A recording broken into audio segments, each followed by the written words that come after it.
And we are rolling with Jesse Hutch. I'm so happy to see you here again. Thanks Okay, for we're live coming. Yeah, we're live. with real people. Not yet. Oh, We just okay, started. just I mean, you There's you you there's and I one are. person now. You know what? Even if it's just you and I, it's fine. We'll hang out. We'll have fun as always. And so for those of the people out there that don't know who Jesse Hutch is, why don't you give them just a quick rundown on who you are? Oh, snap! A self-introduction. Yeah. Okay. Well, I'm a husband. I'm a father. I'm a son. I'm a brother. I can be a stranger, and I can be a member of your community. But I'm an actor and stunt performer, and I've been in the film industry for 25 years. Yes. And so that kind of, I think, in a roundabout way, sums things up very briefly. Yeah, tell people a couple of the things that you've been in or if you're doing any projects right now. Currently, I'm actually with my family. We're road tripping across the United States from Tennessee to Utah, where we will continue to film Homestead. If anyone's heard of that, it was a film. It was in theaters in this past December. We did 2 episodes of a series now. We're going to finally go back and finish 6 more episodes to complete season 1. So that's Awesome. exciting for a lot of us. I If people ever watch Christmas movies, Oh, yeah. generally a lot of people see me in the romantic comedy space. So I spend a lot of time there. I'm on 2 different series for Great American Family right now. When Hope Calls season 2, and a new series that's going to be coming out this summer called Crossroads Springs. I play an antagonist in both of them, so I'm the quote unquote bad guy, and it's fun. Well, it's funny too because the whole reason I invited you here to talk about the good guy. So that Yeah. makes it kind of fun. And so those of you don't know, I've had Jesse on before. He is my friend, and I've known Jesse, I think 2 decades. Like you were 24, Mm-hmm. 25, 26-ish. Yeah. And I met you at church with Mike Vogel, and we've known you, and then now we have you and your family. And I was with him last night at 4th of July, watching his kids shooting Roman candles out of the pool. Woo, It that's was true. it was really fun. It was beautiful, and It it's just was. so nice to see families enjoying, like, it's so great to have kids around, and it's Mm-hmm. just seeing families connect and people smiling. I'm sometimes wonder if I live in a new world because so often people are just kind of like somber, and like you look at old videos and people are happy, and being around your family feels like that. It's just so much fun. We just all connect and have a your kids crack me up. Yep, they I think crack me up Charlene too. should be my co-host. She's 11, what, 11, 10, Yeah, she's 11. 11, and she's just so much fun. I just, the girl cracks me up. So Yes, absolutely there. awesome, awesome kids. And so tell me this. I'm going to start kind of way back because this is all about the hand of God in your life. And Mm. even though there's kind of one big story to share about your basic death, there's a couple little stories, and I don't know if you want to share them, but I would like to hear, how did you become a Christian? When did you become a Christian? I mean, I guess I kind of grew up going to church. I remember that as a kid. I'd always go with my grandmother. She'd take me to these tent revival meetings. They were called Ooh. Pentecostal tent revival meetings. So we'd get in the car and we'd drive for hours, and we'd have some, enriched white bread sandwiches made, and we would fly down the road, and we'd end up at an actual tent set up in a field with a bunch of people I've never met, and I'd meet a bunch of kids that I'd probably never see again, and people would worship the Lord, and they'd pray, and they'd hang out, and they'd eat food, and I'd just run around. So I remember those kind of types of memories, and then I ended up asking the Lord into my heart when I was 5. So I said what most people would call the sinner's prayer. Wow. My grandma gave me a Bible. It was like one of those old school picture Bibles with like real blood in it. I, I actually still have that, and I'd say that was the beginning. Now, did I fully understand faith? No, Right, right. but I would look at these pictures and I would read these stories, and I would somehow uh, just believe that there was a God, and I believe that I was reading these words that maybe I could use, or maybe they meant something to me, or there were stories that I could connect with. And I thought Samson was super buff, and I thought Moses was wild and crazy. And so I just remember having that in my life, and it was definitely a building block. But I would say it wasn't until I was 11 years old that my parents divorced that was sort of a step up for me, where faith all of a sudden became a lot more real. And so here I am, 11, which is the age of my daughter right now. Mhm. Uh, Mom and dad divorced. Dad leaves, and I never see him again or hear from him. No phone calls, no letters, no nothing. Gone for 24 years of my life. There's a separate story about how that ended and where we're at with that now. But at 11, that's all I knew. So I would say that overnight, I quickly stopped being an 11-year-old kid, and I started to become an 11-year-old adult. Yeah. I'm still a kid, so Yes. I'm trying to help raise my brother, who's 6 years younger than I am. My mom, has to hold down 1, 2, 3 jobs just to keep things moving and grooving. I quickly did not care about what kind of shoes I had at school. It's just life shifted for me overnight, where I was like, whoa, like this is real. Like things happen, people leave. What are you talking about? Like my dad's gone, like not coming back. I don't understand. And so for me, I really got in touch with God and was like, Lord, I need your help. If you're a father, then I think I need you right now, because I don't know. I thought I knew what a father was, and I don't. Now, a lot of people in my life, I've had those conversations once in a while where people go, "Oh, that's why you believe in God, because your real dad left, so you needed a crutch, so you had to." Oh, I get it. Oh, Wow, do and they really minimize it like that? yeah, I've had a number of people do that over a lifetime, and that's okay. They can do that, and in some ways, yeah, God uses what you go through to develop a relationship with you. And so for me, right now, the enemy got in there, and I believe tried to set me up for failure, which would be, God is like your father. He leaves. He doesn't care about you. It's your fault. You did something Oh, wrong. yeah. So Flip even the at script. 11, I started thinking these things. I started trying to figure out, was it my mom's fault? Was it my fault? Was it my brother's fault? Was it all our faults? Was it just my dad? Um, was it God's fault?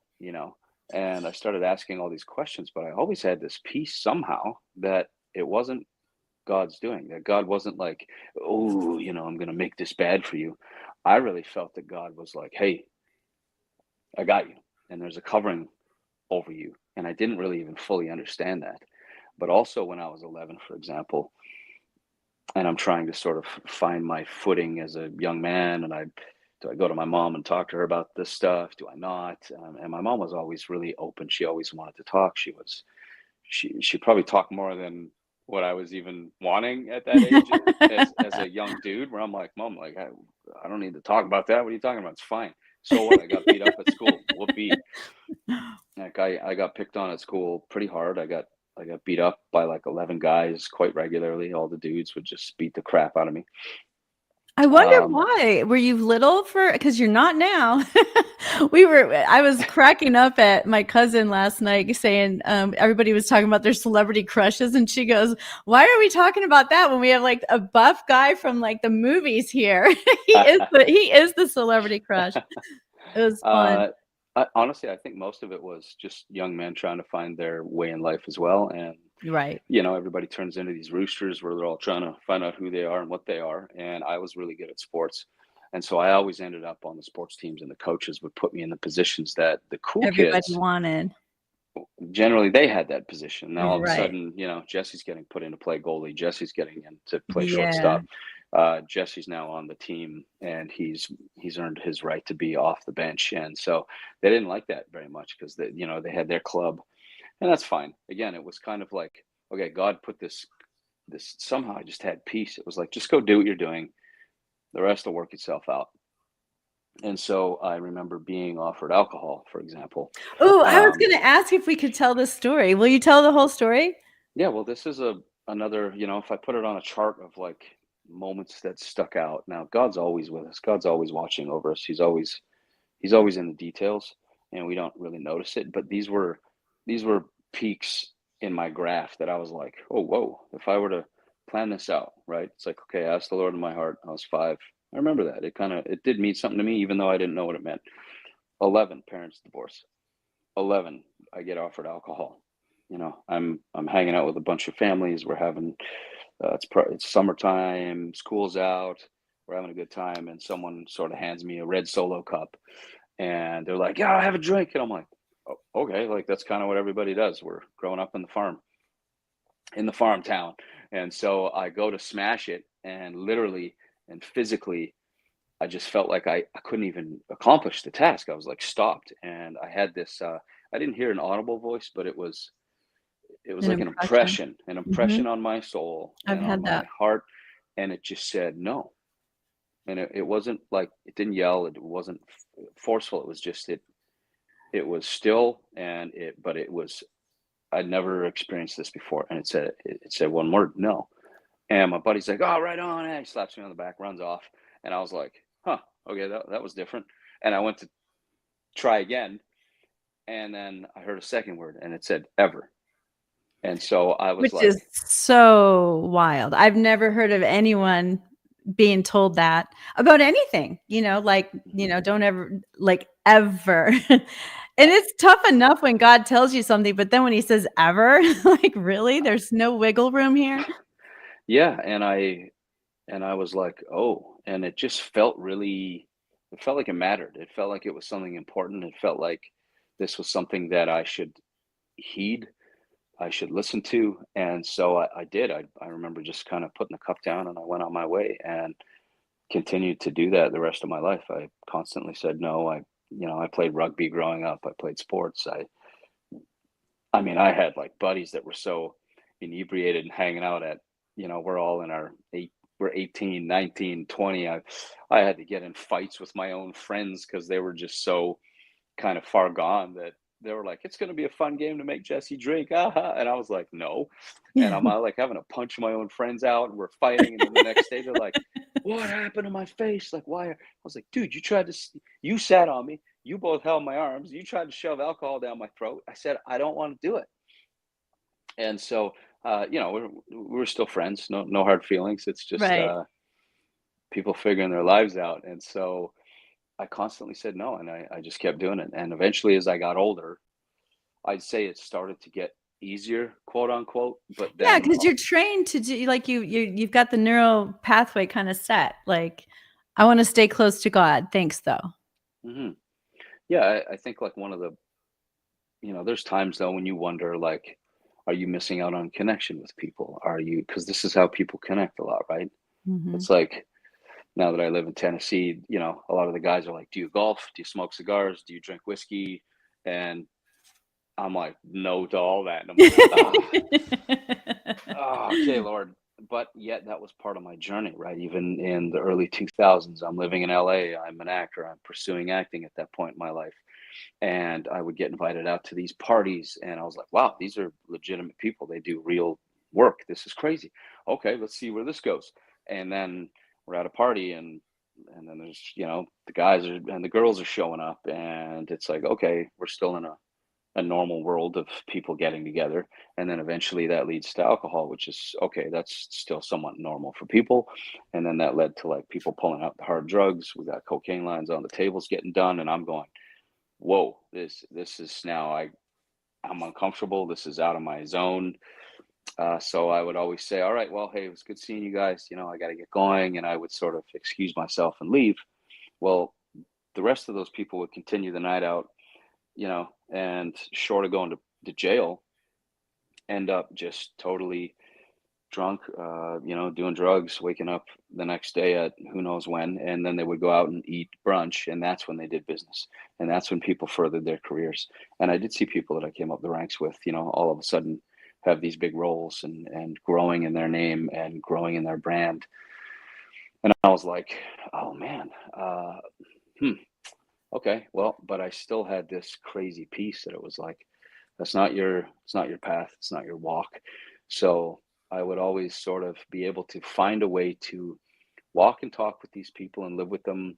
Mhm. Try not to judge them out of the gate, try not to make fun of them and make them feel bad for their choices. But there'd reach a point where I couldn't partake anymore, because I was like, look, I can't, I'm not going to join you in that. And if joining in that means that I don't get to that, then I have to trust that God has a different path for me. Mhm. And I mean, that's true to my life still to this day. I'm still have moments in my life where I'm like, oh man, that look that looks like a really good path. Wh- how come like everyone's on that super highway, Lord? And I feel like I'm on this back road. Because they went to the Diddy party.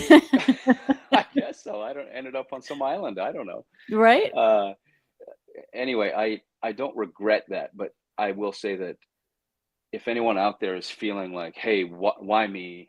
How come I don't have that? How come it is normal for us to have this comparison voice come out of us and a Right. comparison spirit come at us.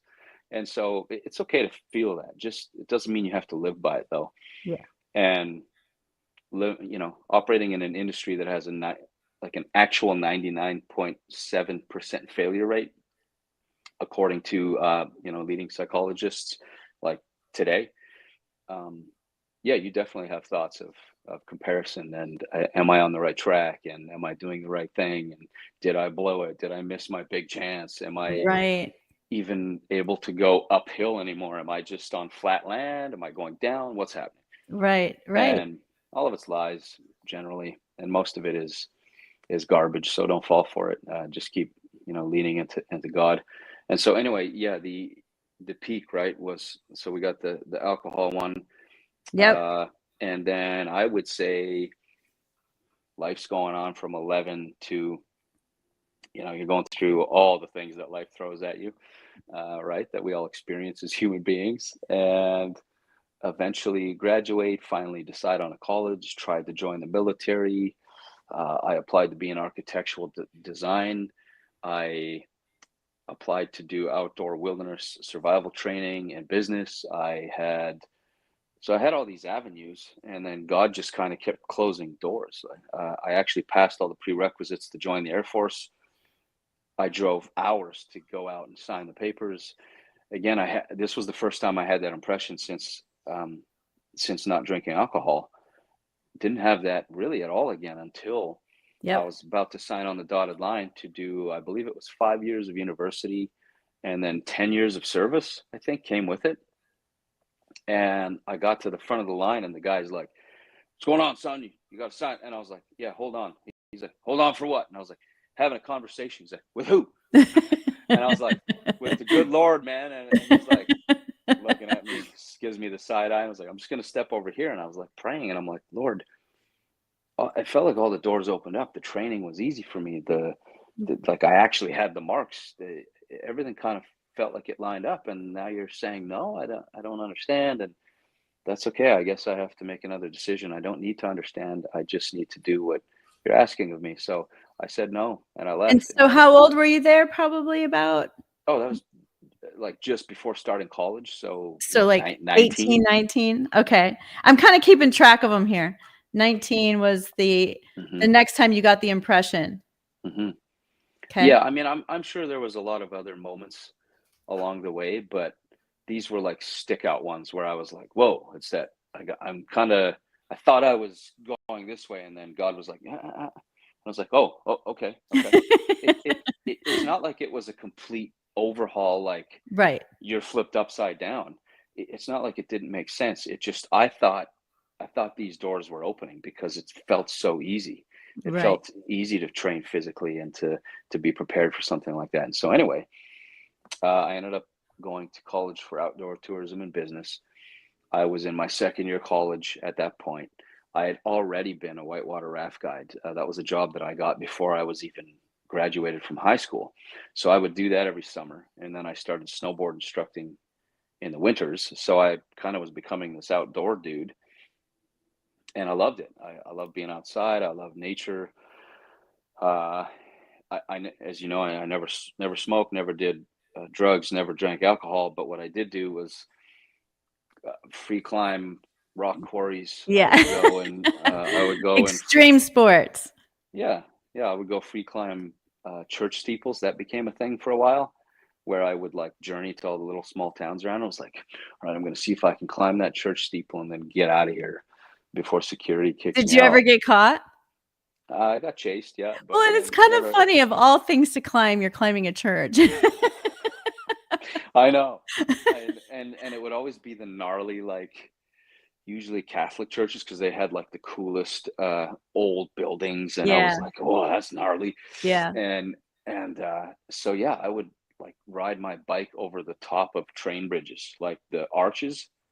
You know how it arches like that? yeah.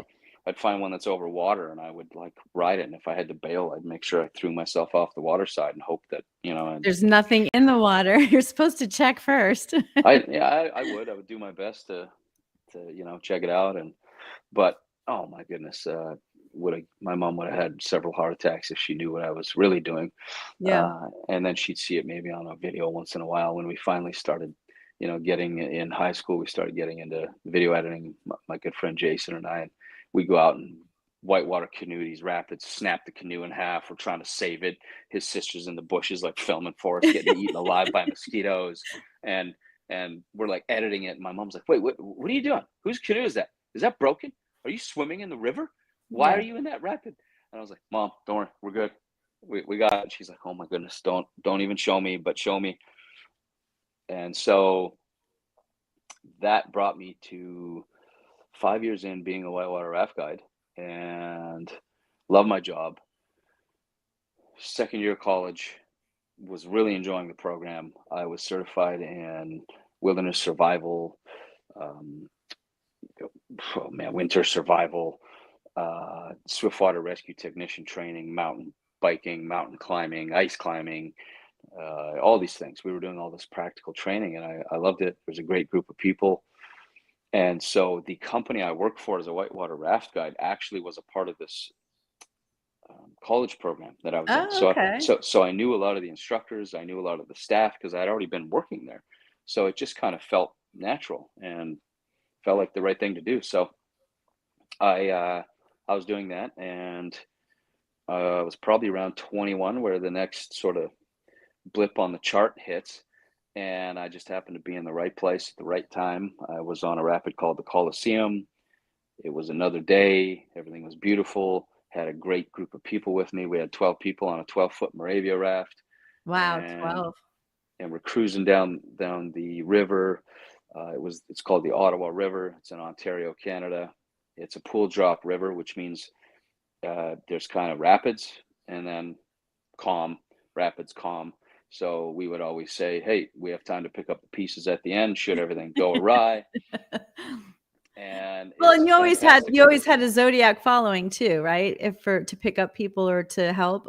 Only on the bigger rapids like the Coliseum. So Okay. there was a Zodiac at the Coliseum, but what we did have we'd have safety kayakers that did follow us all day. Okay. So that they're in a kayak and we're talking to them, we're getting to know them, they get to know our people, we're having a good time. And again, great day. Just happened to be in the right place at the right time when we come into the Coliseum rapid. There's three standing waves in a row, and they're quite ginormous. Anywhere from 10 to 15 feet, depending on the water level that day. And so we come down and we hit the first rapid. We have another guide in the front for this particular run, just to help out, help keep the boat straight, so we can hit the rapid. Hopefully hit the waves in the center, punch through, and just keep on trucking. And we fly into this first one. We come up, everybody's having a good time. They're like, woo! And these two jack guys in the front, I remember seeing them up there, and they just went, and one guy falls down. I was like, oh, here he goes. We'll pick him up at the bottom. And then the second guy, he managed to somehow grab like a part of my strap. Not his fault. He was doing what I would have done. I'm grabbing on for anything on the way Survival. down, Yeah. rolling the windows down, as we call it. And he grabs the strap, and boom, I'm over the back of the raft. And we had a foot strap in the raft. You're not tied in because that would be highly unsafe. It's just Right. a simple strap that's pretty tight, but it's so that no one can get wrapped up in it, but you can put your foot under it just to hang on so you don't fall out for Get all some the leverage, yeah. yeah. So I had my foot under that, and I was like, cool, we'll shake them off. I'll get back up. We'll punch through this. We've done this before. I've done this for years. It's like, we're going to be fine. And he just was hanging off for dear life. He was so strong. He just kept kind of hanging off. And he's got one hand on me, one hand on a rope that went down the side of the boat. And he's just sort of hanging and hanging, and we're drifting into the water behind us and out, in and out, and I'm kind of getting waterboarded. So Oh I'm like, gosh. okay, all right, back in. Okay, man, this guy's still on me. Come on, get off. It's like, oh my goodness, just bro, we'll pick you up at the bottom. You know, I'm not saying that. I'm just thinking it. You're right. It's too loud, and we're in, out, in, out, in, out. And finally, I'm like, I can't. I'm not gonna be able to shake this dude. I'm gonna have to bail. This, oh man, I'm gonna get made fun of. You know, I'm gonna be the one guy who's like raft turns and flips, and everybody's swimming, and you know, they'll have a great time, but we'll pick them up at the bottom. So I pop my foot out and I go upside down, and I hit the water. And I've done this hundreds of times. But this time it was a little different because my ears popped and I felt pressure on my entire body. And I was like, whoa, That's deep. that's new. Yeah. That's never happened before. Okay. My logic is still operating with, you know, full function. I'm going, this must be the green room. This is what the veterans would call the green room. And I'm like, oh, interesting. Okay. So what the green room was a secondary Deeper. current. So you got the surface current, right? The big waves that we're hitting. And then under that, 15 to 20 feet roughly, is a second current that just kind of does its own thing. And it's on its own sort of frequency. And so I'm getting whipped around and I'm upside down and I still have my paddle because that's your number one rule. You know, as a raft guide, you don't let go of your paddle or you're going to get made fun of. So I'm hanging on to it. I'm whipped around. I'm finally, I'm like, all right, I'm going to try to swim. And I just can't do it. And the pressure's still there. And my body feels like it's kind of getting crushed a little bit. So scary. And I'm like, whoa, okay, this is, I'm down here. I can't get out. I'm going to have to just chill. So I go limp, and I already decided at this point I'm going to have to let my paddle go because I'm going to need all my energy because generally, right, I'm already fatigued. I'm not running on a full tank of oxygen just because of how it all went down. Mm-hmm. And so, of course, there's oxygen in your bloodstream, and I'm like, I'm going to need all the oxygen I can get just so I can wait this out. Isn't it crazy how your mind can even think of stuff like that when you're in the middle of it? It's wild. Yeah, well, and it was just years of, like I said, this was over 4 years, just coming up to 5 at that point of doing this. So I whitewater kayak as well. Spent a lot of time in these rapids. I swam them in my life jacket. I've gone down in rafts. We've done safety training and multiple trips. And so again, I'm not panicking. I kind of feel at home. I'm okay. And so I go under and where were we? So I let the paddle go. Green room, let And paddle go. Yeah. and I just go fully limp. I'm like, all right, I got to save everything I got. So I'm just floating and I'm whipped around and I'm like, okay, cool. It's been a while. Let's try again. I try to swim. I can't, nothing. I can't get out of this current. So I'm like, all right, I'm going to have to just wait it out. So I go. It's almost like a riptide under a river. Yeah, kind of a little bit like that. Like I could feel that I was cooking. I'm moving along pretty good. Could you see anything? Were you opening your eyes or? Yeah. Oh yeah. I opened my eyes to see because before I swam, I wanted to open my eyes and see if I could get a direction, and hence the name, the green room. Green room. You can't tell felt very kind of green. It was sort of serene. It was like you can't see fully clear, but I could kind of almost tell that like, okay, it feels brighter that way, so I'll try to go that way. You know, but You just couldn't move. But I'm pretty disoriented. I don't really know if that's the way. Right. And either way, I know there's pressure on my body and I know that I'm moving through the water because it's just still whipping me around. And okay, so I go limp. I'm waiting. And finally I'm like, man, this is getting worrisome. I'm running out of air here. I'm in a position that I've never been in now, which is, you know, we train for this. We do underwater, like uncomfortable, you know, go as long as you can, but usually there's a way out. Usually there's a parachute plan, you know, that you can escape from this scenario. And in this case, I can't escape from this scenario. So I'm holding on to everything I can physically with my breath, knowing that I have very little left. I have nothing. I have no energy. I'm completely drained at this point, and I'm trying to hold my breath. And my brain now is going, and we're going to start to do. You're not doing this for us, so we're going to take over now, Jesse. Wow. And I'm like, no, like you can't. I know we're underwater. You don't know that part, but my body's going, yeah, but you're out of oxygen, so you don't know that your brain and your heart need oxygen now. I'm like, no, I do know that. It's like, please, you know, and you start going like, you know, when you're holding your breath and you're trying to Convulsing. like if you've ever tried to set a record of holding your breath, Yep. right? But usually you're in the pool and you push up and you go, Right. oh, well, when you that feeling you have when you push out of the pool and you go, and you're like, oh, thank God, air. That's what my body craved and wanted, and it just started to do it, and I lost control physically, and so it's going, and it just kept doing it, and I'm like, I don't even have the strength To stop it. to tell my body to do this, and I don't have the strength to stop it. Right. So my Wow. body's twitching out and twitching and twitching, and it's still trying to breathe. But that first initial open of mouth, nose, everything, it just felt like liquid concrete was being poured Oh, into my lungs in oh like God. seconds. It was took no time at all. Just boom, I'm full. I feel heavy. I have no energy. I feel lethargic. I feel like a cinder block. I'm surprised I'm even floating. And I still feel my body getting whipped around and I have zero energy, like nothing left. And I just remember my body just kept convulsing and I could hear like my heart was beating so loud in my ears. If you've ever run, you know, on a treadmill or if you run really hard or really fast, you hear your heartbeat in your, you know, when you stop, that was what I felt. It was like, and I was like, whoa, okay. And I could hear the water, right? Just like, and eventually That my was heart, good. my That was really good sound effect. I love sound effects. And so I end up my heartbeat goes away and I don't hear my heart beating anymore in my ears. And all I hear is the water.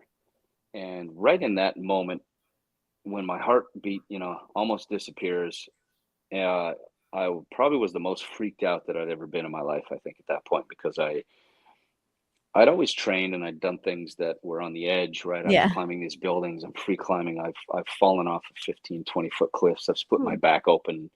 I've been trapped underwater even in the past before, and I got out. But in this situation, you know, I've been kind of busted up and bruised. But in this scenario, this was the first time that it was like, there's no out, and you're not out, and you needed to be out a while ago, and you're still not out. So now what? And in my brain, I was like, this is it. I'm done. Like I'm dead. There's no way I'm living. There's no way I can survive this. Wow, you actually have Uh, time to think like that. It's Well, amazing. I don't know how fast that really was, but I do remember being completely freaked out and scared. And then immediately after that, I had that peace, which I felt that sort of impression that I had when it said, you know, hey, don't drink. When it said, hey, you know, um, The just presence. these moments in my life, and I had the most peace I've ever felt in my life. And I remember sort of I couldn't say it audibly, but I remember in my heart, in my mind, soul, whatever you call it, just going, I'm completely in your hands, Lord, and whatever Wow. you want to do. I've surrendered. Not that I, Had a choice. but but it's like, but in a weird way, I felt like I still had a choice right up until that moment. And then even when my choice, I felt like and I always felt like I had a choice, Yeah. even in that moment at the end. I could have said, "Screw you, Lord." Yeah. I could have said, "You know what? You suck." I could have, How dare you put me through this? yeah, I could have swore at him. I could, but that wasn't my initial go-to. My initial go-to was, all right, Lord, I'm yours, and I'm okay with that idea because it's either the river takes care of me or you take care of me, and I believe that you will take care of me. So, and anyway, that was it. Heartbeat went away. The sound of the water went away. And then I, that I feeling of concrete in your chest, did that go away too? I couldn't feel anything at that point. It was just black. It just went black, Okay. and But then like a I have peaceful black. just gone. It was like Okay. Like you're it was sleeping. like everything stopped. Okay. Um, there was no light, there was no sound, there was no feeling. It was almost like I was just paused and suspended. And um, the next thing I remember seeing was this blurry sort of image of somebody. I could tell they were panicked and they were screaming in my face. I couldn't hear them. Uh, I could tell they were shaking. I could feel my body sort of just completely limp, being dragged. And I think they pulled me into one of the rafts, and someone was hitting my chest. And then the next thing I remember was the ceiling of a vehicle. And then the next thing I remember is I woke up in one of those like a barometric pressure chamber. Yeah, hyperbaric chamber. Yeah, a hyperbaric chamber, and that was almost more scary than drowning. I woke up in that thing, and it was like, and I was like, "What the like?" And the speaker's talking. It's like, don't move, you're okay." And I'm like, "Who's even talking to me? Like, what?" That would be very scary. And so anyway, because of that chamber, they put you in. They try to bring your equilibrium back together. I guess apparently Mhm. there's a liquid. It Yep. separates. Because I went down so fast and probably came up too fast, The bends. that was all messed up.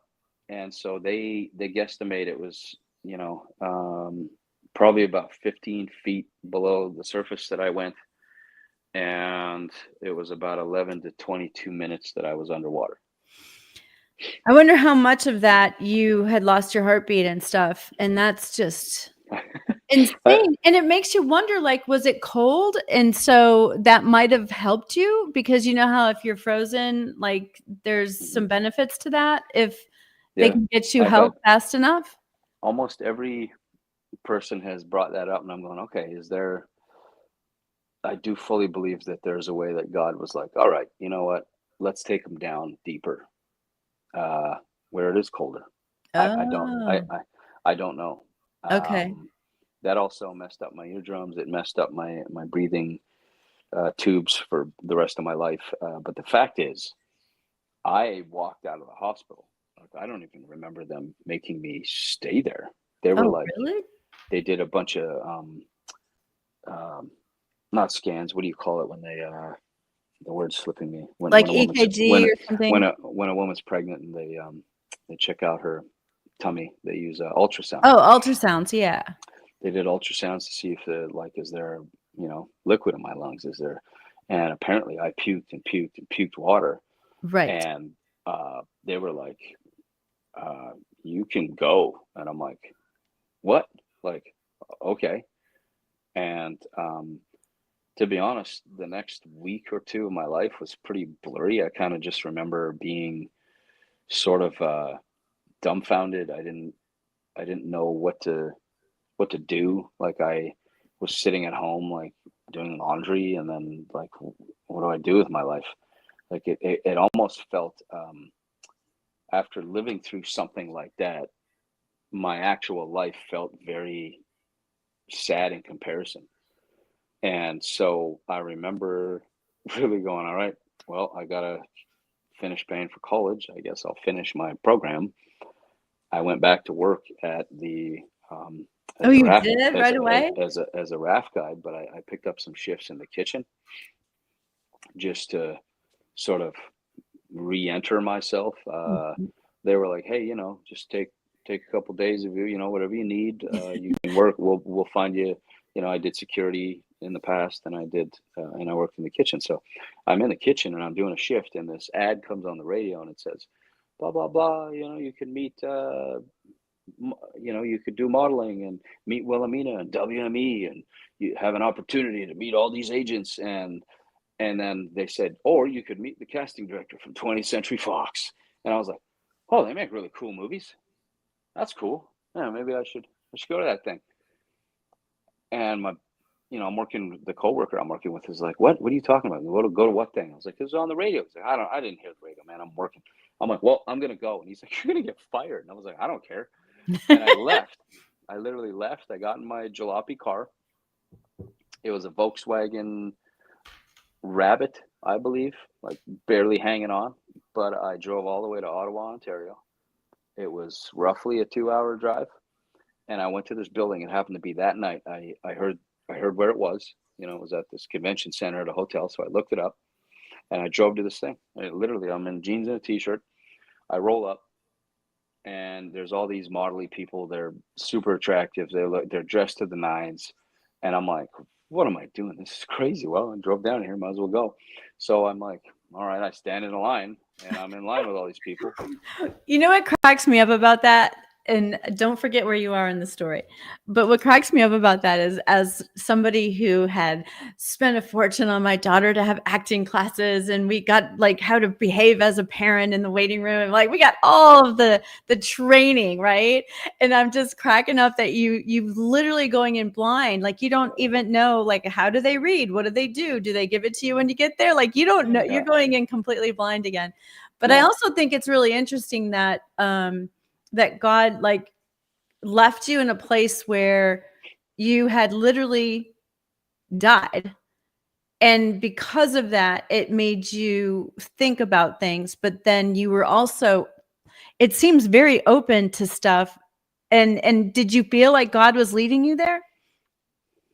I just felt like I was listening and I didn't know what I was listening for. And Right. I hadn't heard anything from God per se in that time until this radio ad came on. And all of a sudden, I had So then you lit up. this inclination. Like I felt a little bit of that again. Like, yep, go to that. And I was like, Okay. And one more huh. question before you go back to your story. Mhm. Did you younger do any acting like in high school or anything like that? This was just out of nowhere. I collected movie posters and I loved watching movies. And I was forced to do a theater play because it was part of our Required, high yeah. school like prerequisite, Right, right. and I did it, but I was like, I'm never doing this again. Well, and that's what makes it so much more fun to me too, is God kind of has had you on this wild adventure for so long. Because even when I met you, that story is a whole nother story. Like what you were doing was so far beyond what anyone I knew that was acting was doing. And you're just your desire, and maybe it is just the hand of God, like just like here, go this way, go that way. So okay, go back to where you were. Do you remember where you were? Yeah, I'm standing in line. Um, nobody's really talking. All these other people clearly kind of know each other. They all have friends there, and I'm like, okay. So I wait and wait and wait, and I get to the front, and there's this, sort of came across to me like a bit of a car salesman, and bright pearly teeth, nice suit, just sweet talking everybody. And he goes, hey, what's going on, what's your name? I'm like, Jesse. He goes, all right, well, where's your stuff? And I was like, well, what stuff? And he's like, well, your pictures. I was like, I don't have any. He goes, okay, did you bring like a modeling portfolio? I was like, I literally have nothing. I'm in my mind, I'm like, I'm literally standing here in jeans and a t-shirt. Like, where am I hiding these pictures? Like, Right. I don't. And I knew that in the lineup. I was like, wow, everybody has like satchels and folders, and I was like, I don't know what they have. Headshots, yeah. So he's like, yeah, You you got didn't any know about headshots? anything. I was like, what's a headshot? He's like, it's a picture of you. I'm like, no, I don't have any. He goes, okay, have you ever done modeling? I was like, no. He's like, all right, you ever act? I was like, nope. I did like a play thing in high school, but I had to do it. It's a prerequisite. He goes, okay, you ever like felt like you wanted to do any of this stuff? And I was like, no. He's like, so do you have all your teeth? He said. And I was like, yeah. And he goes, okay, smile. And I'm like, and he smiles and he's like, okay, go get in that line. And I'm like, okay. I go get in that line. More people. It's like 45, an hour. I finally get to the front. Guy goes, same thing. All right, do you have any headshots? You got any training? You do blah, blah, blah. And I'm like, no, no, no, no. And I'm like, what's with these people? And he's like, okay, what are you even interested in? And I said, well, I like 20th Century Fox movies. I think they make cool movies. He goes, okay, so acting. I was like, maybe. I don't know. I've never acted. I don't know have you? And he's like, no. And I was like, okay, well. Which is unusual because usually the ones that are casting are like the ones that didn't quite make it in acting. Of course, they'd be mad at me for saying that, but that was kind of my Well, opinion of it. this was one of the guys who worked for Model Search America. Oh, So that's right. It's modeling. That's right. he had done modeling. He said, no, I was I did a lot of modeling for years. I was like, oh, okay. And he's like, well, here you go. Here's an envelope. You can, all the information's inside. And if you want to come to the big event, we'll be having it soon. And I'm like, oh, okay. And I leave and that's it. And I open this envelope and it's like, you got to pay money. You pay for your own hotel. You pay to come here. You pay for your food. And you got to compete and bring all this. And if you do it, well, maybe you can get a shot at meeting some agents, and I'm like, oh, okay. So I drive all the way back to the Whitewater Rafting Company, which was Wilderness Tours. It's still to this day one of Canada's largest whitewater rafting resorts. And I go to my bunk because there's a whole bunch of us dudes that share like just a basic bunk bed type scenario. And I'm sitting there and I'm like, well, that was anticlimactic. All right, well, might as well do it. So I register, I send in my money, I book a hotel. I'd never done that in my life. Right, right. At that point, I'd never booked a hotel ever before that. And it's done. And so it's a couple weeks out still. And so I'm like, all right, I guess I'll keep working. So in the meantime, I'm scared of water and I'm a little freaked out. And I kind of miss the water, but I don't know if I should go back. I don't know what I should do. I don't know who to ask for advice other than God. I'm praying. I'm going, Lord, what do you want me to do? Like I'm in college for this. Like, Right. really, I can't do this now. Like, that's just stupid. Like, what do I do? And I really felt this impression that it was like, well, you have to face your fears. And I was like, all right, well, I'm afraid of that rapid. I'm afraid of drowning. And so I went and I talked to, his name was Bruce Rieger at the time. He was the head of our river safety team. And he was like the manliest man I'd ever met in my life. and I go to him and I go, Rieger, he goes, what? I was like, I got to ask you something. He goes, well, ask. I got stuff to do. I'm like, okay. I feel like I need to go back to the Coliseum Rapid and I need to swim it. Oh gosh, not only did you go back, but you went to the Coliseum? It had to be that one. I was like, that's where it happened. I was like, I have to go back and I need to swim it in my life jacket because I'm freaked out about water. Is there a time that there's no trips that you would be willing to come out and bring the Zodiac? And I know that costs money and fuel. And he just goes, Jesse, he goes, I'll get back to you with a date. And he leaves. And anyway, Awesome. he got a date for me. It wasn't too far out, and he got a time. And so we planned it out, and I met him there's sort of a put-in road right to this specific rapid. And I meet him and I get in his truck and we drive and we don't talk and there's no music and we're bumping down the road. And I've done this 100 times, for different training and all this stuff, but this was different. I'd never done this before. And we get there and I help him unload the Zodiac and we put it in and he goes, all right, when you're in position, signal me and I'll signal you back. And I'm like, okay. So I hike up the side. I make my way all the way up to the top of the Coliseum and I look back down and I can see the whole Coliseum. Wow. And there's maybe a kayaker or two that are, playing around in on the side. Other than that, there's no trips coming through. And it's, we're coming into early evening time and the clouds move in and they cover the sun and it starts raining and it gets dark and it's gloomy. And I'm like, Oh, what wonderful. is happening? Oh my goodness. And I'm trying to, and I signal down, right? I hold my fist up and I'm like, hey, lets him know I'm ready. And he holds a paddle up and I'm like, okay, he's ready. And I'm like, all right, just got to jump off the cliff. And I'm like, I can't do it. And I'm like, come on, you pansy, let's go. And I'm having this inner monologue turmoil and I'm talking and I'm praying and I'm reaming myself out. And I'm like, okay, well, I can't give up. Man, Rieger came out here. I was like, God's watching and Rieger's watching. And I got to do this. And it's like, you came here to do this, man. So I looked out over the horizon and I just walked off. I didn't even care if it was pretty or ugly or whatever. I just walked off. I fell off this giant rock and I land in the water. And I'm like, there we go. We're done. I can't get out of this now. I have to do it. And so I'm this little bobbing head in the river, right? And the Ottawa River, I believe at that time was moving at about 135,000 CFS, which is cubic feet per second. So if you were to stand on shore, you would have 135,000 basketballs pass you in 1 second.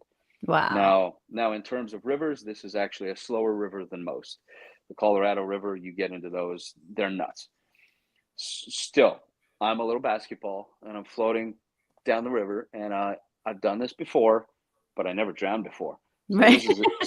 so now I have new experience, I have new memories, and I have new perspective on this. And it's just crystal glass on the top. And I know it drops, and I know I got to get out to the middle because I've done this before, and I know that the first wave in the Coliseum is there to meet me, and And you can hear it, man. Like it's just like so loud. Like, I can't even do the sound effect. It's like just everything is this sound. And so I was just like, all right, I got to take this aggressive. So I start swimming, front stroke, and I just go for it. And I'm like, all right, Lord, here we go again. I'm in your hands. And I come flying down this thing, and it's just like huge. And you're like, and I hit it, and I'm like upside down, immediately remembering what that was like.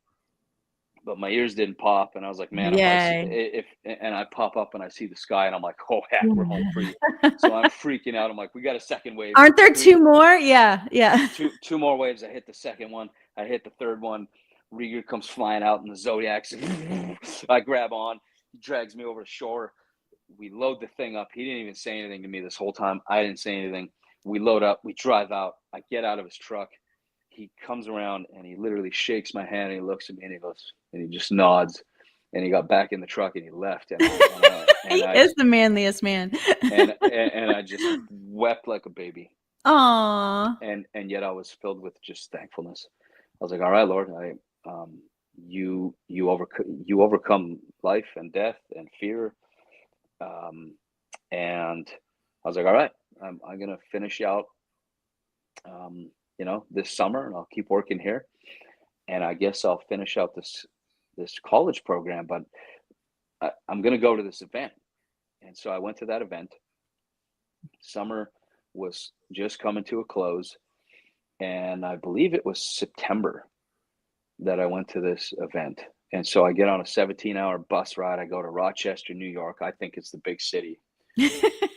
Years later, I find out it's not. Yep, it's not. And I go to this event, and I do all the modelly stuff, and I had some pictures taken from a friend of mine, Kelly, that I went to high school with, and she was a cool photographer. So I thought, right on, I got all these pictures, and I go to this event, and I meet a bunch of fun people, and we're hanging out, and we do the 2-day, Saturday, Sunday, and they're calling all the names and numbers for the callbacks. And they're like, all right, that's it for this year. And I was like, man, Dang. okay. Yeah. I thought there was like something here, because I felt like God led me. And all of a sudden they're like, oh, hold on, we have one last number. It was crinkled up. And they're like, it's red. And I'm like, oh, I'm red. And they're like, it's 9. And I'm like, well, I have a 9. And they're like, 7, 6, 5, 3. It's like the 2, 1. lottery. It was, oh my goodness. And I'm like, wait a second. I'm like, please read that again. I'm thinking, and they're like, and they read it a second time. And I'm like, so I was like, holy flip. I'm like, what's this for?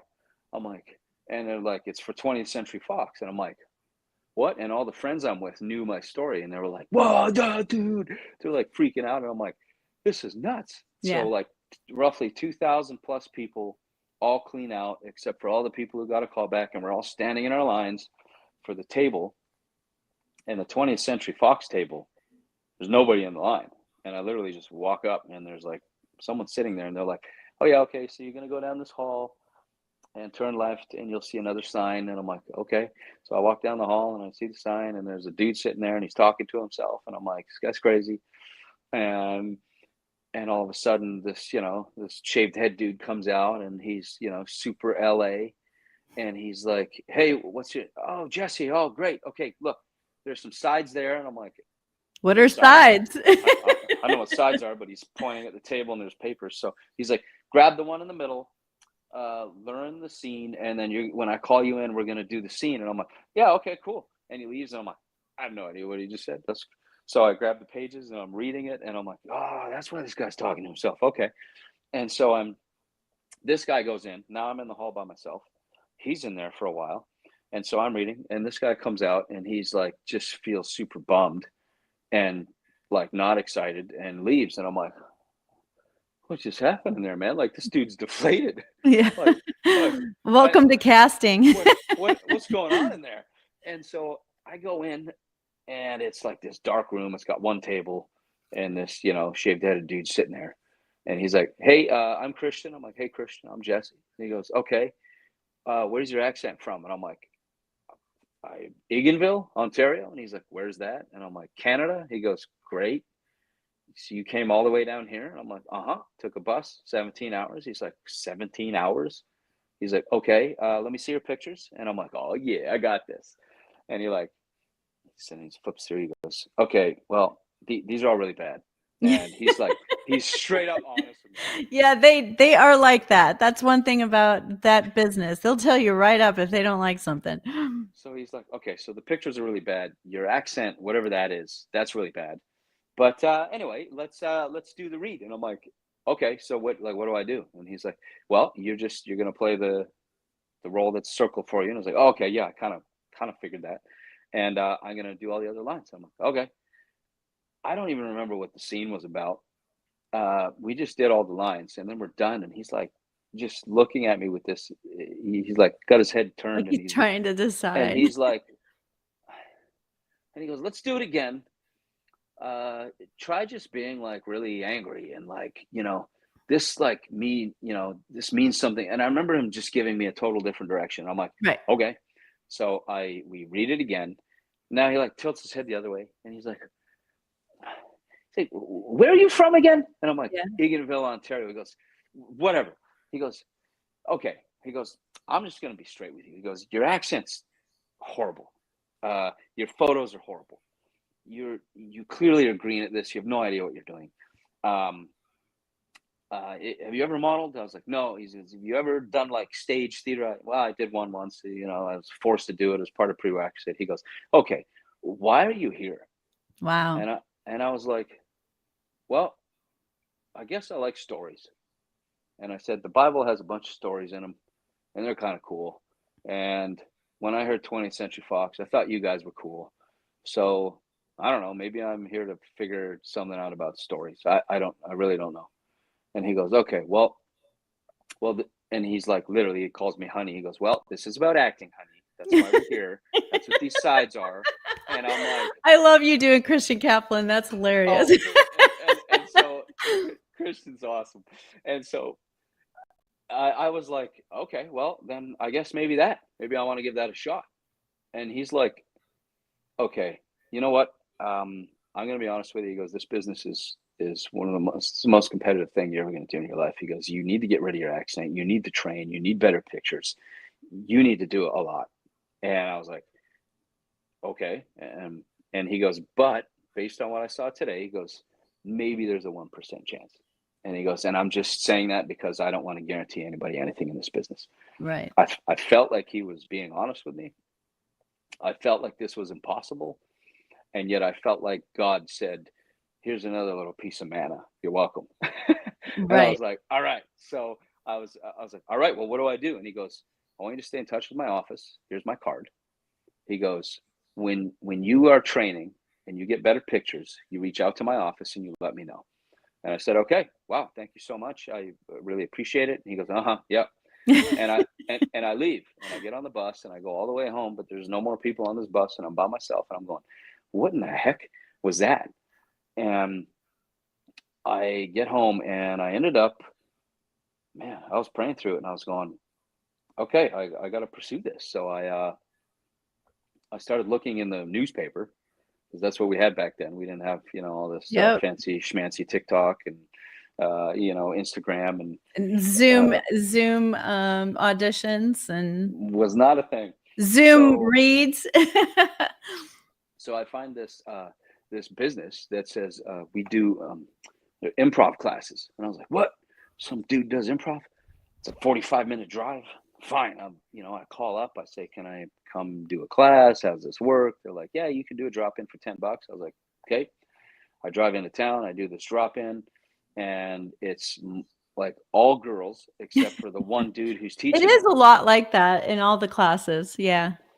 Well, and they were all very like modelly people. They don't look like you either. No, they were guys. The guys don't. They're definitely more. They were all very pretty.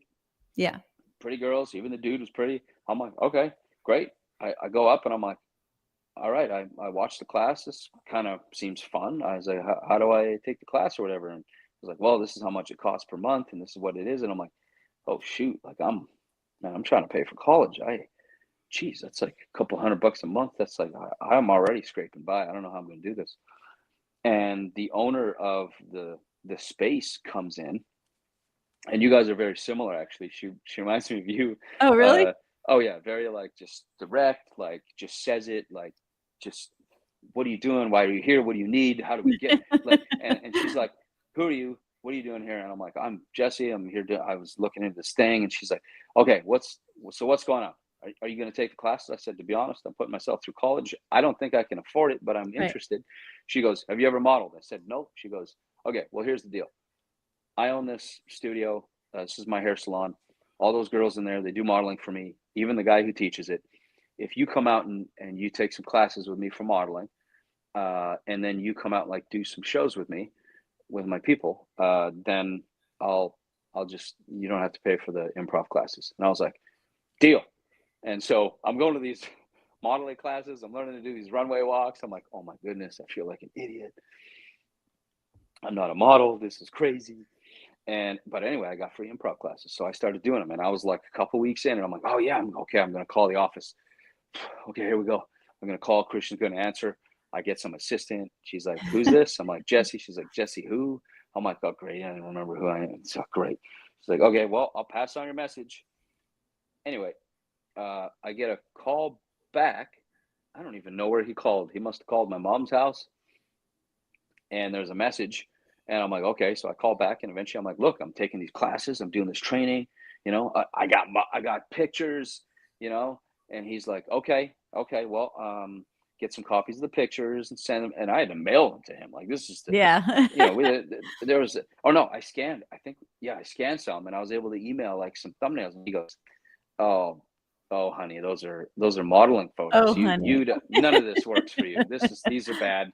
These are horrible. And I'm like, well, I'm trying, Christian. What can I do? And he's like, hold on, I got another call. Puts me on hold. I'm on hold. I'm like, I think he hung up. I hear, finally comes back. He's like, Jesse. He's like, hey, how close are you to Vancouver? I was like, a 6-hour flight. He goes, oh my God, what? He goes, well, whatever. Anyway, he goes, I have a casting director on the line. They're willing to see you. Wow. If you're willing to show up. And I'm like, okay. He goes, okay, I gotta go. Call the office. They'll give you the details. Bye. And he hangs up. And I'm like, what does that even mean? I'm like, okay, there's a casting director. It's so funny too, because they're so used to everyone knowing the game, you know. Mm-hmm. All the moms know, all of the actors know. And so it really does crack me up to think that you're like, okay, now I got to get to Vancouver and it's 6 hours away and I don't know what I'm doing and I don't know what they want. And I'd never been on an airplane before. I don't know one actor that has gone this route. It's funny. So yeah, so I was like, oh great, I can't afford it. I looked it up. I was like, what? It's like hundreds of dollars for an airplane ticket. How am I going to do this? But again, I'm praying. I'm asking the Lord. I'm like, Lord, you seem to be dropping these crumbs. Like, do this, do that, try this, go there. Okay, train this, do that. And I'm like, you're opening doors, but I'm like, I never have the money. I never have and yet these doors are opening. So I'm like, all right, Lord, well, I guess I'll call the office. I'll find out the details. And they're like, look, let us know when you're coming to town. I said, okay, well, I got to book a flight. So my friends, Jason, James, and Ernie, my childhood buddies growing up, my best pals, they know this story, of course, and they all pitch in and they're like, Hutch, we're helping you pay for a flight. And I'm like, a mess. I'm like, what? You guys are crazy. You can't, we're all trying to pay for school. They're like, I don't care. We're helping. I'm like, what? This is amazing. I booked this flight. I take my first flight ever in my life to Vancouver, BC. And I let my college professors know I got to do this thing. You know, I'm got a quick trip. Okay, so I go and I do this thing. I meet this casting director. I do the audition. I pretty much poop my pants. I had no idea what I was doing. There was all these people and these lights, and I end up. It turns out it was an audition for Dark Angel, which was a James Cameron run series, and the casting director said, well, can you extend your flight? You know, but she told Christian this. So Chris told me this. So this game of telephone's happening. And I went and did an audition for her, which was my first official audition, but I never really did anything before that, you know, but I had the improv training. I was like, oh, so I asked that guy, you know, how do I prepare for an audition? Can you help me? And I'm like, okay, I'm going to do this thing. And I do it. And she says, well, you know, come back in tomorrow. So I extend my flight. I go back the next day, nobody's there, and she's there, and she goes, all right, let me see your headshots. I'm like, I know what a headshot is now. I got this. Yeah. Boom. She goes, yeah, these are very modelly. These aren't great. Okay. Do you have a resume? Are you doing any training? I said, I got this. I'm doing some improv training. I've been, okay. Where? I was like, so and so, hair salon in Pe- Pe- Pembroke, Ontario. And she's like, where's that? And I'm like, it's in Ontario. It's kind of near Ottawa. She goes, wow, that's really far. You came all the way out here just to see me? And I was like, yeah. I was told that you're a professional in your area. I looked you up. So here I am. She's like, okay, so your accent is horrible. Your pictures are horrible. You're clearly green. Your audition was rough. But the director actually liked your read and wanted to hire you for that part, but we can't hire you because you're not union and Yep. your accent's horrible, and et cetera, et cetera. I was like, wow, okay. She's like, all right, have you ever had an agent? I said, no, I don't know how to get an agent. And she goes, well, um, yeah, you're going to need classes. You're going to need an agent. You're going to need to be in an area that you can do this business. And I said, okay, well, does this area work for that? And she goes, yes, this is a massive hub. I said, okay, well, do you know any agents? And she's like, yes, I do. I said, would you be willing to reach out to those agents and tell them that I would love to meet them. I'll audition for them. I need to do training. I get it. How do I do training? And she's like, she cocks her head, stares at me, and she's like, what?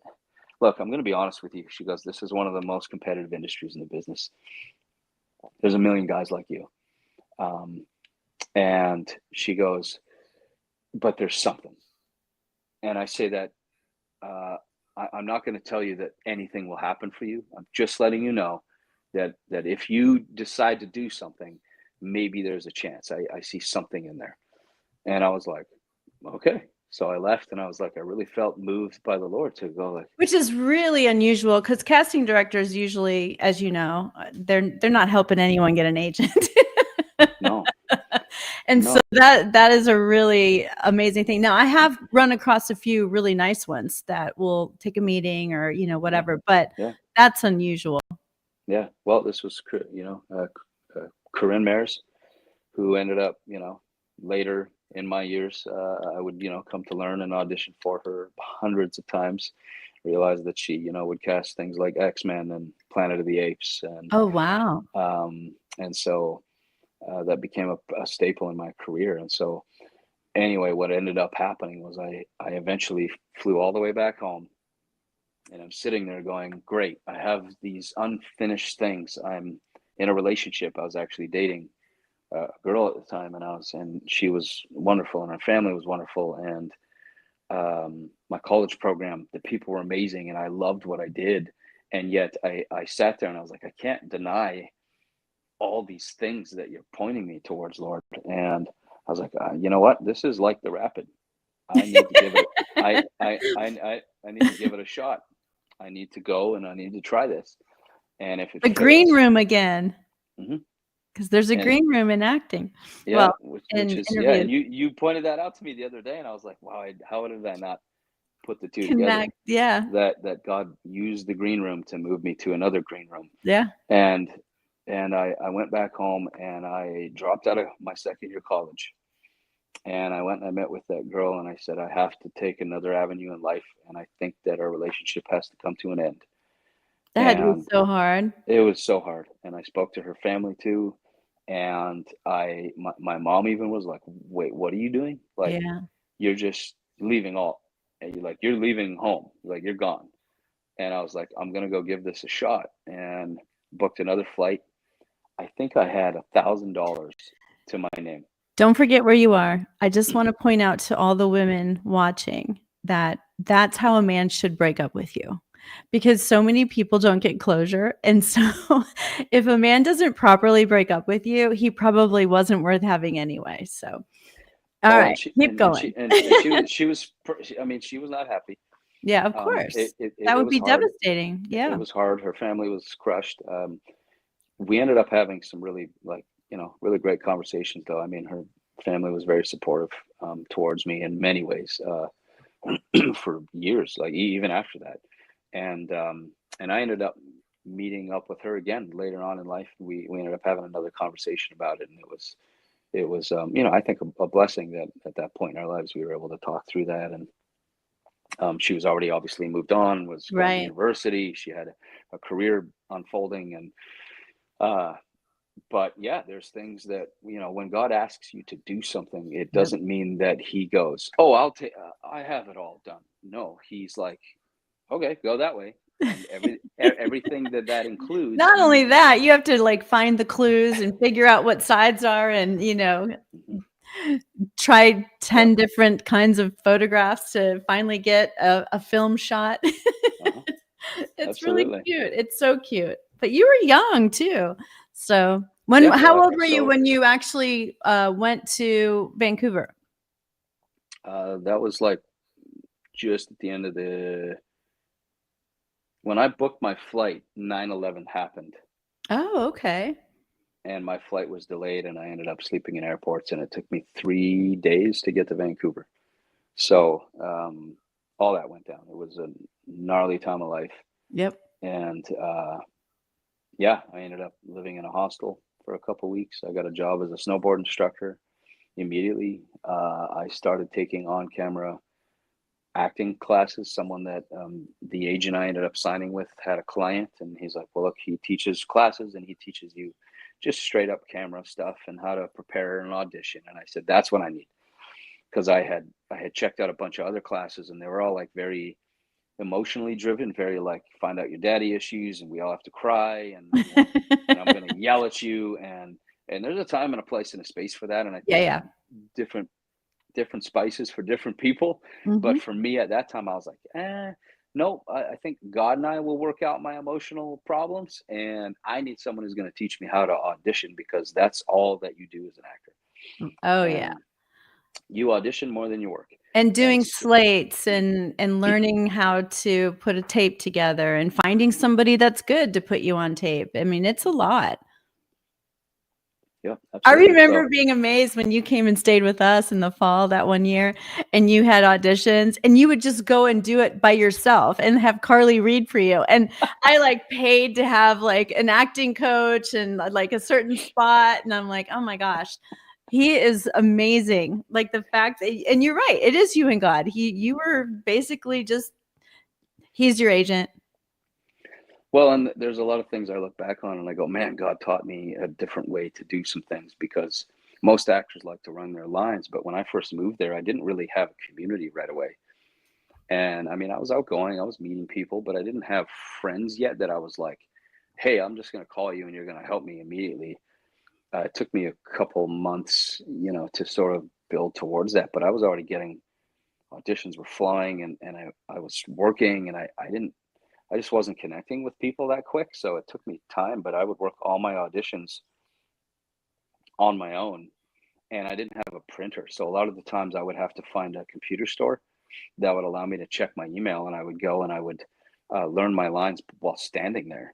And then when I Wow. left, I didn't have it until I would show up at the audition the day of, because they would usually have a printed copy on the Yeah, table. usually they have the sides. Yeah. And so I'm sitting there going, man, I can't remember the line exactly. I'm like, and you couldn't look it up. I didn't have a computer. I didn't have a phone you could look emails up on.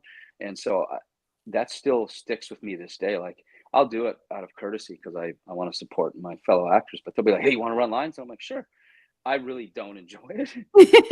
And I don't do well with This it. is all for you, not for me.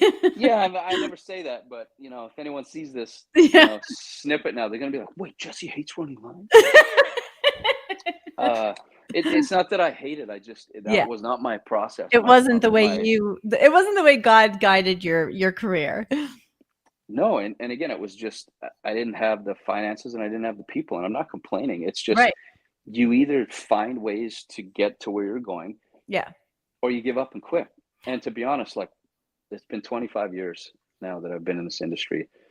And like I say, I can still lose out tomorrow to the guy who started Yeah. yesterday. Yeah. That will never change. Yep. Now, do I discount the experience that comes with it? No, I've learned a lot. I still have a lot to learn.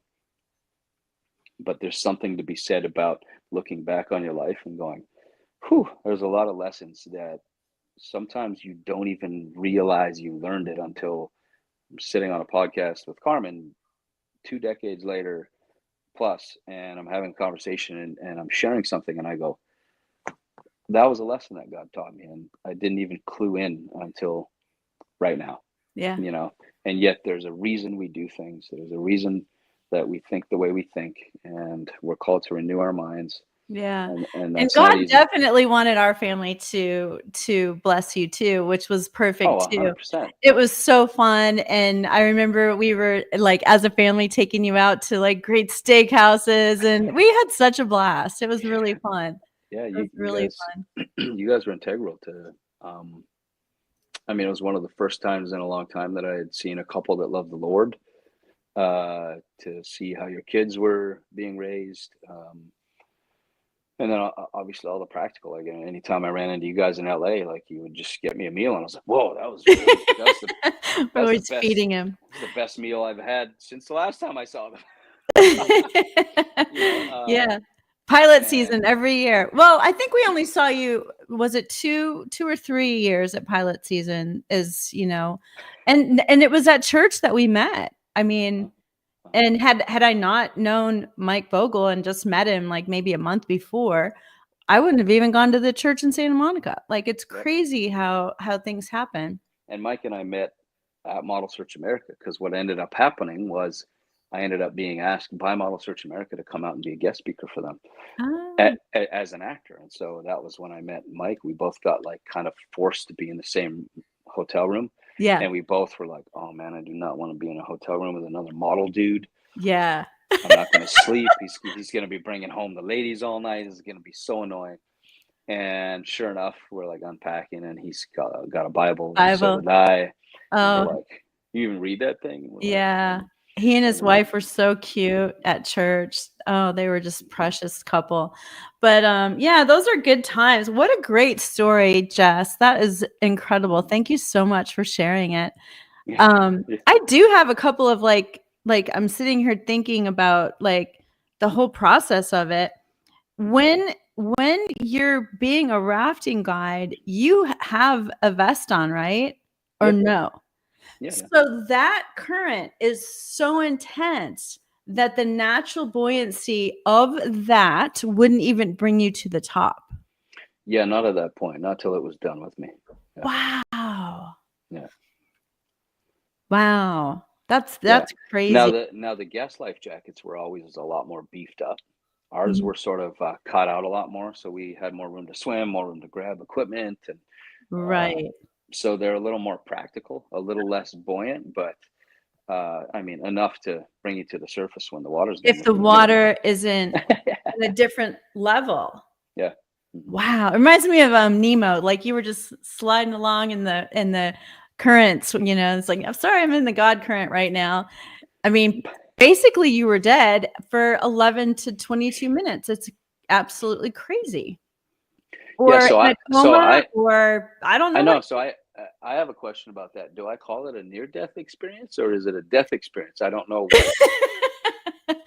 how to classify that. Yeah, I was kinda wondering it myself, because usually near death experiences, people are talking about, "Oh, like, I saw the light, or I went to hell, and then, like, I was, like, focused on good things, and I started floating up," and, like, Mhm. or they'll, like, see themselves, like, most of the people I know that have had near death experiences have, like, seen themselves, during it.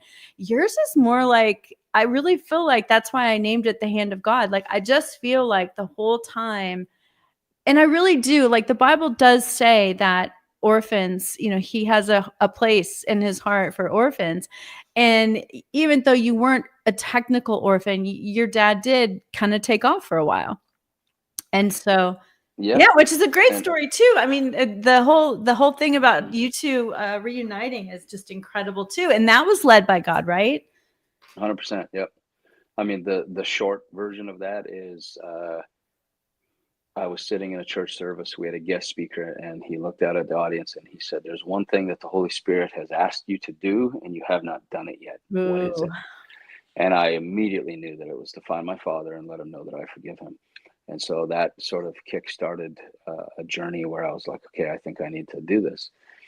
And so I'm married already at the time. I have kids, and I'm sitting there going, how does a father not be in touch with their own kids? Because I'm sitting there looking at my kids going, okay, I leave now. I never call them. I never write them.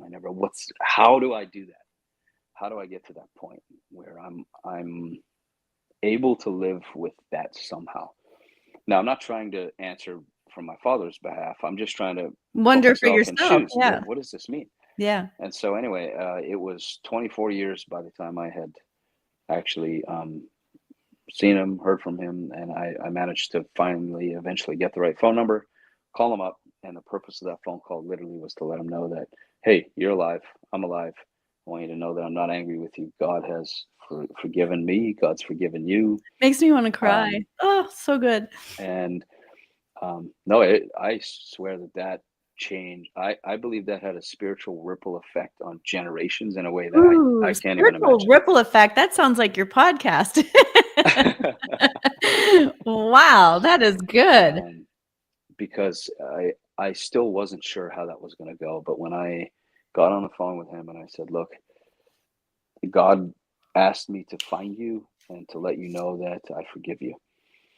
And it was emotional. Like when I got off the phone, I was like in a bit of a daze, and I was like, it was so weird hearing his voice again. It was like I was 11 years old. That was the last time I heard his voice. And when he Wow. said hello, I was like, what the? Like to hear someone's voice 24 years later, and it's still just bring back all these memories of what happened. Mm-hmm. And the way that divorce went down was not pretty. No.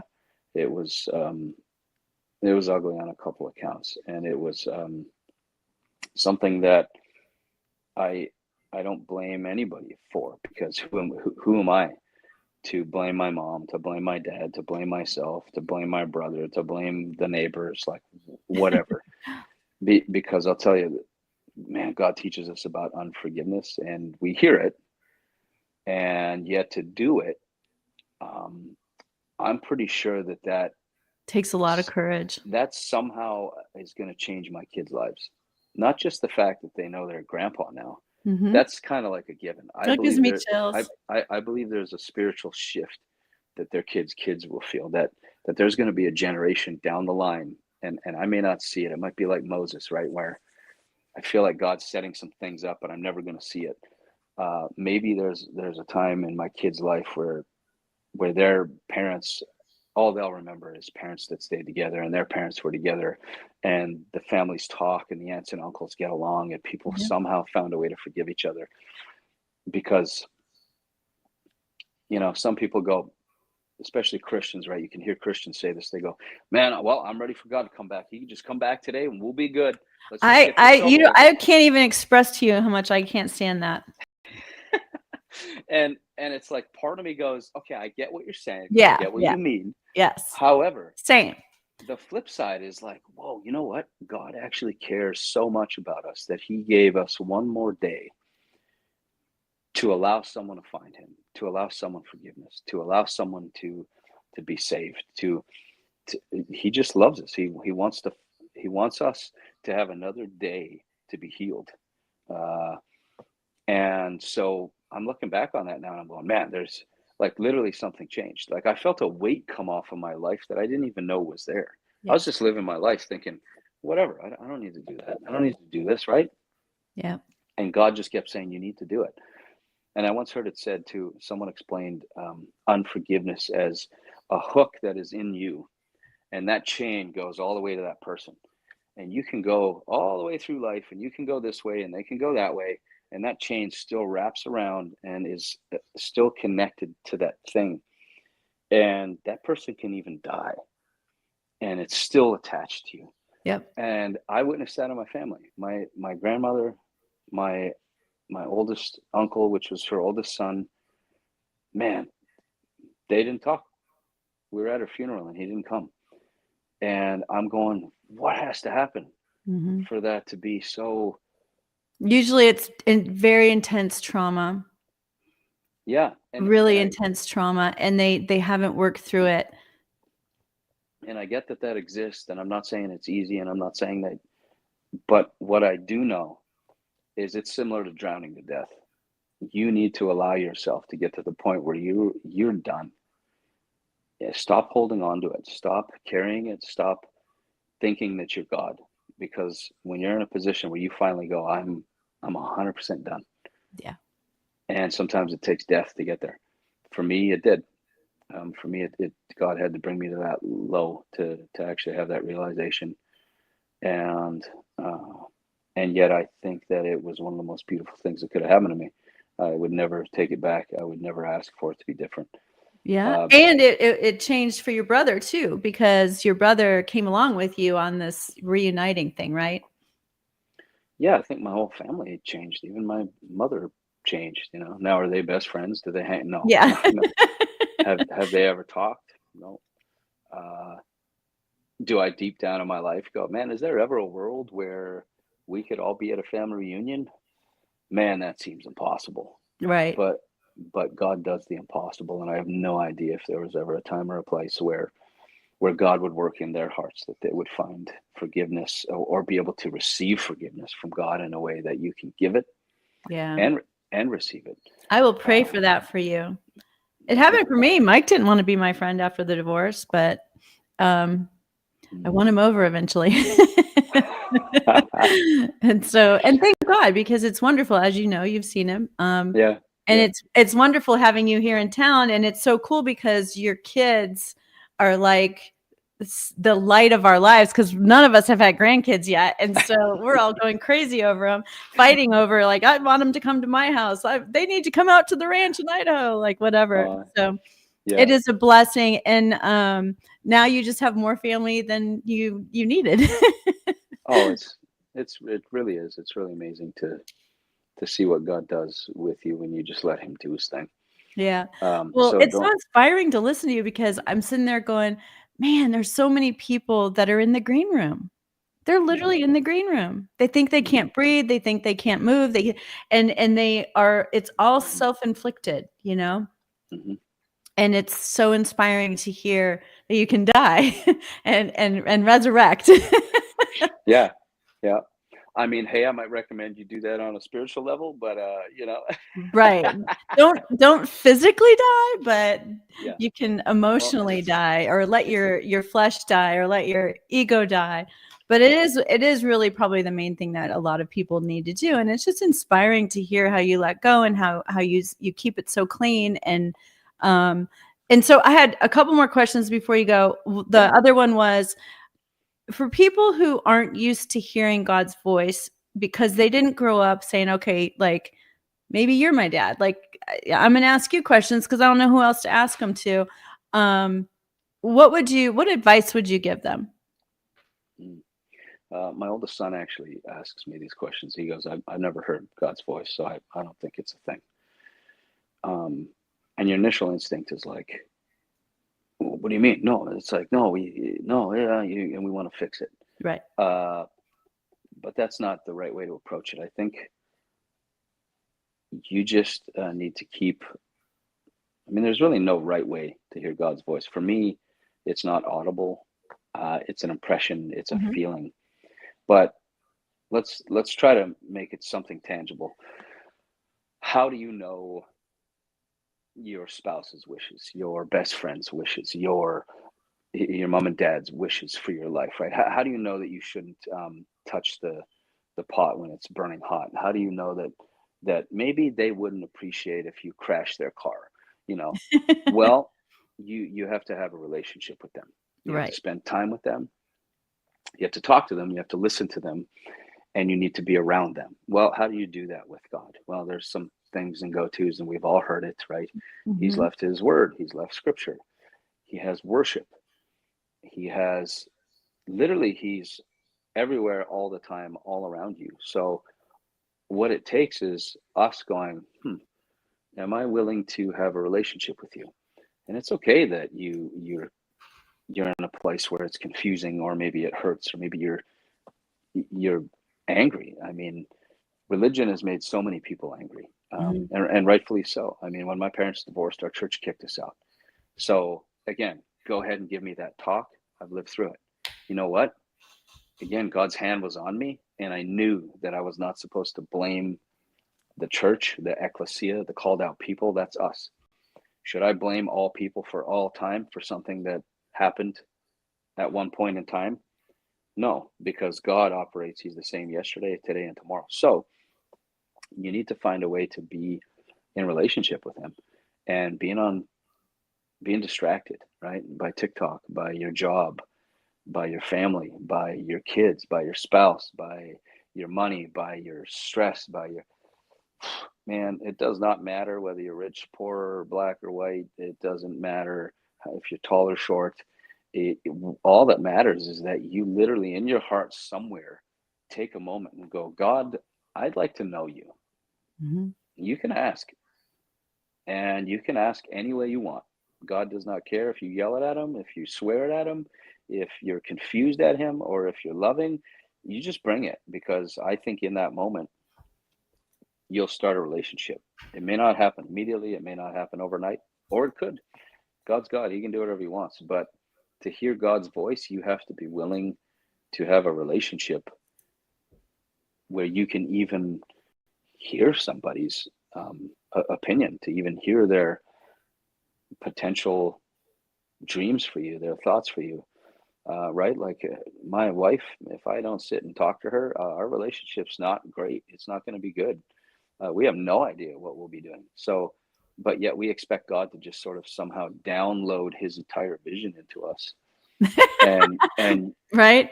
like all those things that I shared with everybody, that was me constantly. I was still going, Lord, what do you, all right, well, I'm going to work today, Lord, here you go. It could have Yep. been that simple.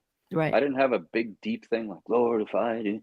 Sometimes I have deep prayers, but sometimes it's literally going, Lord, be in this audition, amen. Yeah. And I don't know, I'm throwing it at the wall. I have no idea if anyone will even see it. I have no idea if I'm raising my kids right. I have no idea if, and yet you just pray, you give it to God, and over time, you start feeling something, you start noticing something, uh, right? And you'll be like, oh, wait, that was a familiar feeling. That was a familiar thought. That's a familiar voice. That's something will come out, something will reach out to you. And I Yeah. believe it's God's grace. Yeah. I get the holy shivers a lot. I get goosebumps when I'm doing the right thing. Mm, Or when I hear great, beautiful, true stories, and it fascinates me. I just think that yeah. it's a way of knowing I'm on the right path, and I like to see how long I can hold on to them. But Oh, that's also cool. just asking, like you said, just asking. Sometimes that's all it takes is just asking. You'll hear something. Well, thank you so much for coming. Please tell everybody where they can find you, where they can follow you, how they can Ah, subscribe to you and oh, see nice. Jesse's crazy life, because you are like, he is so alive. And I actually think, because you were telling the story and I didn't want to interrupt too much, but like, I could totally imagine Christian Kaplan just going, okay, now take it this direction. And you just, because you're you, just going all out. And I think that's what they like. I think they really like someone to just take it. And so I'm sure that's a lot of your success has just been who you are. Well, it takes, I don't even know if I can't take credit for it. I always say if anything ever goes right, it's God's fault. Yeah. But you bring up a good point, right? People are, anyone listening to this, you're all trying to do something right now, aren't you? Fill in the blank, right? You're trying to get a new job. You're trying to quit a job. You're trying to stay married. You're trying to get married. You're trying. Right. We could say this for years of what you're trying to do. Make more money. Be wiser with your money. Have kids. Be healthier. Right. Whatever you're trying to do, you're trying to get somewhere. Uh, it, it's like, oh man, where was I on that train? You said, oh, you have I to was be willing. talking You about have to be going for willing it. to just try it. Right. Now, yeah, know your moral boundaries. Don't try stupid stuff that you know is like, no, I shouldn't try that. Like, I shouldn't stick this pen through my hand. Not a good idea. But hey, should you quit your job? Try something different. Sure, why not? Well, but my kids, but that, trust me, I got 3 kids. I have a wife. I literally have been put in situations where personally I can tell you that in this career there's more failure than there is accomplishment. And yet even now we're road tripping across the United States to go to another state so that I can work. And in the meantime, we're just living out of our suitcases. And everyone would like to look at that and go, oh, it's so glorious, it's so magical. And in some ways it is, and in some ways it's beautiful, and we find God's touch on it, and it's amazing. And in other ways it's completely backwards from what you've ever thought life should be, and you have no idea what's coming at you, and you have no stability in the way that you think you should have it. And some people will look at that and go, that's stupid. And in some ways, maybe there's moments that it is. And yet at the same time, if God asks you to do it, Yep. do it. There you have because his math is not the same. it. Beyond quantum. And so just try it. I mean, what's the worst thing that can happen is you're going to go back to what you were doing. And you can do that. And you don't have to hang your head in shame. But just try it. I mean, yeah. Why not? All right. So where can people find you? Okay. So you're in, like, the most recent project was the Homestead one. And then all of these incredible Christmas movies, the rom-coms. And so if someone can come, they can go rent a movie with Jesse Hutch in it tonight. But but tell them also how they can come and, like, follow you on Instagram or subscribe to your stories, or, you know, whatever else you've got going on. Yeah, that's really it. Instagram. There is a Facebook page, but it kind of just automatically dumps out of Instagram. There's a lot of fakes and frauds out there, like daily now, that I get. So hey, if it's not my Instagram and there's not like X amount of followers and all the photos. So what is your Instagram name? I'm gonna. Actually, I put it in the description box, and I think I put a link so people can just click on it. But just in case, let's give them the name. Yeah, it's just Jesse_Hutch. It's my name. It should pop up. You know. And then how many followers do you have so that they don't get the wrong one? Well, it's got the blue check mark, but I think it's like 64,000 or something. Okay. Yeah. So that they can make sure that it's the right one. Yay. Yeah. Thank you so much. And tell your kids and little Miss Lorelei, I said thank you for sharing you tonight. And I might come crash over at Dina's house. I might come visit you guys in a little bit. Do it. Okay. and then I'll find out from you how to share this with people, because. Okay, I'll give you the link. Yes, all right, please. Thanks everybody. Please share it. It's a great, inspiring story, and it'll make people want to follow the hand of God. Thanks, Bye. Thanks everybody.